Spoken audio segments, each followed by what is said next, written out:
Hey, there are a lot of things you can do on the internet, like educating or entertaining yourself. But today I'm going to talk about people who decided to use the power of the internet for a different reason. I'm talking about parts of the internet that no one wants to touch. This is Quora. And it's pretty easy to explain why you should keep out of this website. To help you understand the world of Quora more, I prepared for you a classic genre of questions people have. Family problems, of course. My 13-year-old daughter smells like fish. How do I confront her? Buy a lot of fish for dinner, even better if it's some dried fish. Make your house smell like a fish market. And the moment your daughter arrives home and asks you what the hell is happening, it's time to confront her. Say something like this. I just didn't want you to feel alone smelling like fish. And now she can't accuse you of being rude, because you're obviously a supportive parent and you told her a truth as you wanted. If you don't like my methods of parenting, you can do as other users of Quora prefer and punish your children for anything you want. My child wants to name the golden retriever ramen noodles. How should I punish my child? Just give them ramen noodles and say that it's their new dog. Or do the opposite way every time you give them ramen noodles. But we still haven't learned what kind of punishment Quora users like to perform on their children. Does spanking a child work? Do you ask if it works as the way to show your poor parenting skills, or is it possible physically? I really hope no, and even though we don't know the answer, you shouldn't experiment on your child even if you're a physics scientist. One problem with spanking is that in order for it to continue being effective, for you to keep realizing your intention, you go from this to this, and then this and this. You may finally arrive at this. After that, simple name calling seems like a gift. As parents, is it okay to call our 15-year-old daughter useless? It depends on the situation. If you need to solder something, for example, and there is nothing around except your child, you can call them useless. Or if you need to think of a dog's name and the only thing your child has in mind is ramen noodles, because calling your dog pierogi is obviously much cooler. In any other situation, use another word to describe your kid. Don't insult your child.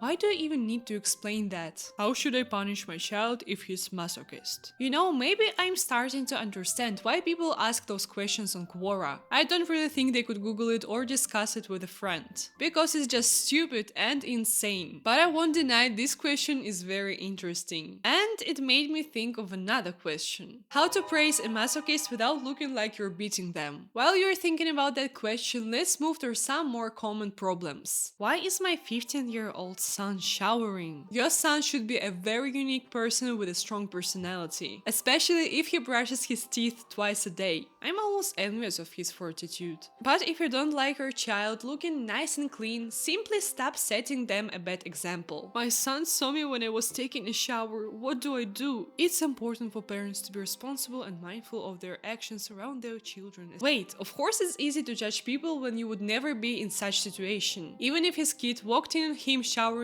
they wouldn't see anything behind his mustache. And I think in this situation it's already too late to talk about mindfulness. Of course, next time that parent will make sure to grow at least a beard. But is there any advice on what to do right now? If he's at least 18, make it happen more frequently. Okay, another reason not to open Quora ever again. But before making a traumatizing showering experience for your kids, think of what questions your children will post on Quora. How long without showering makes you smell bad? What will happen if I don't take bath for 30 days? The main thing you need to do to live through many days without showering and smell not like a garbage is firstly not to eat spicy food. And never play games such as Super Bunny Man or Fall Guys, because I feel like even my eyeballs become sweaty from them. But I still can't guarantee you that no one will write this after meeting with you. How do I tell someone they stink? I think you should say, "Hey pal, have you tried the new X Dio? It smells so sexy that women are going crazy over the wearer. It smells so sexy that women are going crazy over the wearer like in the ads." Hey, don't tell anyone this secret or everyone will start using this deodorant, which means less women going crazy over you. And unfortunately, this phrase will not work if your pal is smarter than at least a cucumber. So stay elegant and smart and keep everything simple by saying you stink.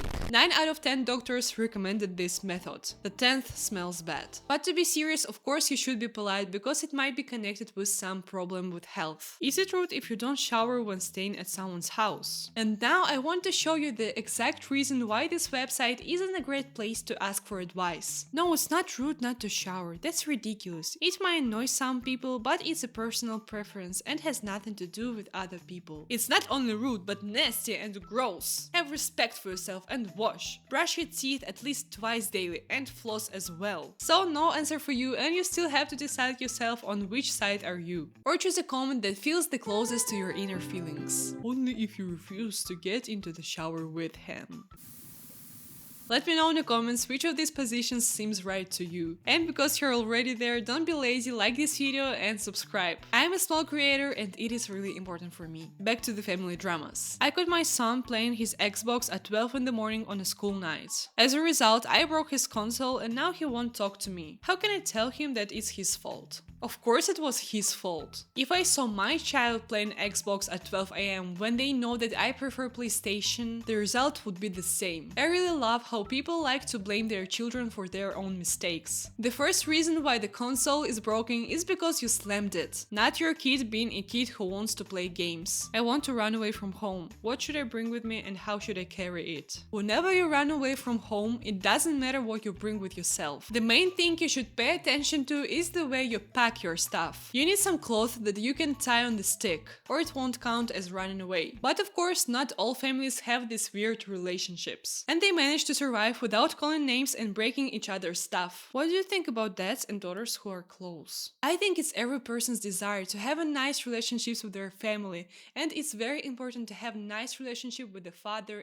Should all dads be their daughter's first boyfriend? I won't read you the comments under this post this time, because it can cost you your mental health. Let's just say I paid for you all today. My friend always asked me to pay for her dinner and said that she will pay later. When I asked her to pay, she said okay, but never pays me. What should I do to deal with that? I think it's a very unpleasant situation, and of course it wouldn't be me if I didn't have a perfect solution for you. Invite her for dinner again, but this time after you finished your meal, say that you need to step out for something. And simply don't come back and let her pay. I'm not sure what's going to happen with your friendship afterwards, but it's surely a great way to get rid of people who annoy you. But if you're a nice person and you don't want to get in these complicated situations, you can always invite your friends to eat at home. What do you do when someone invites you to a home-cooked meal and it's terrible? From personal experience, you lie. Tell them that you instantly became full and be thankful. Usually you may just dislike food for some reason, but you should be very glad if you've never been in a situation when the food you ate made you gag. Cause I've been, and it's very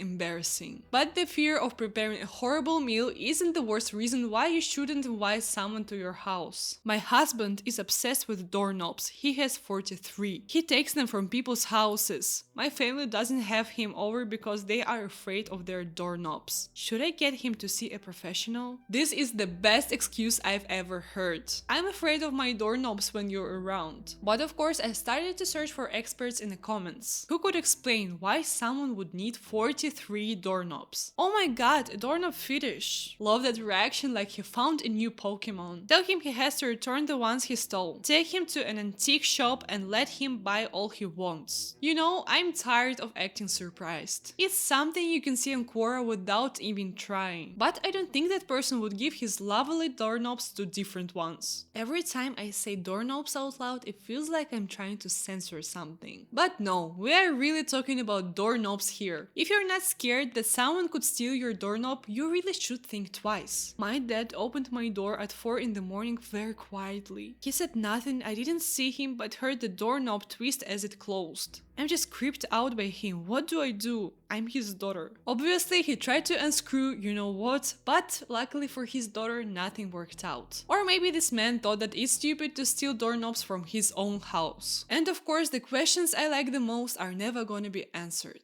Why do humans need to wipe after they poop when animals can just squat and plop? Why do humans need to shower or they'll get rashes and smell awful, but animals don't? Well, we can discuss it as a theoretical question, of course. Very true. true, I purposely didn't vibe to get kicked out of a function. I ended up with a rash. Or not so theoretical. People on Quora sometimes cross the line just for a little bit. And because of this kind of posts, I think we all have only one question in our heads. Why do people answer questions on Quora? They ask too many questions.